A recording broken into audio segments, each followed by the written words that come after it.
விழுப்புரம் மாவட்டம் செஞ்சி வட்டம் புலிப்பட்டு கிராமத்துல மாட்டு கொட்டகை இடிஞ்சு விழுந்து அதுக்குள்ள கண்ணுக்குட்டி ஒண்ணு சிக்கி வெளியே வர முடியாம தவிச்சிட்டு இருக்குன்னு சொல்லி நம்ம உதவிக்கு கூப்பிட்டாங்க. எங்களோட கீழ் பெண்ணாத்தூர் மீட்பு குழு கிளம்பி போனாங்க. ஏற்கனவே மழை விடாம பேஞ்சுக்கிட்டே இருக்கு. இதுல நம்ம வீரர்கள் அந்த கிராமத்துக்குள்ள நுழையும் போதெல்லாம் மழை கொட்டன்னு கொட்டிக்கிட்டு இருந்துச்சுங்க. ஆனா நம்ம வீரர்கள் அதெல்லாம் ஒரு பொருட்டாவே மதிக்கலங்க.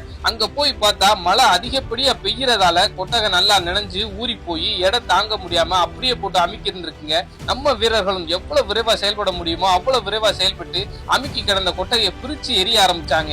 கொட்டகை முழுவதும் பிரிச்சதுக்கு அப்புறமா அந்த கண்ணுக்குட்டி எங்க இருக்குன்னு தேட ஆரம்பிக்க அங்கு சரிஞ்சு கிடந்த சுவருக்கு அடியிலிருந்து தாங்க கண்ணுக்குட்டி சத்தம் கேட்க ஆரம்பிச்சிச்சு. உடனே கடப்பாறை எடுத்துட்டு வந்து அந்த சுவரை ரெண்டா உடைச்சு அதுல ஒரு பகுதியை சிரமப்பட்டு ஒரு புறமா நகர்த்தி வச்சுட்டு அதுக்கப்புறம் கயிறை எடுத்துட்டு வந்து மற்றொரு பகுதியில கயிறை கட்டி கீழே சரியாதபடி ஒருத்தரை இழுத்து பிடிக்க சொல்லிட்டு நம்ம வீரர் ஒருவர் அந்த இடவெளிக்குள்ள முண்டி போய் அந்த கண்ணுக்குட்டிய உருவி வெளியே தூக்கிட்டு வந்துட்டாருங்க.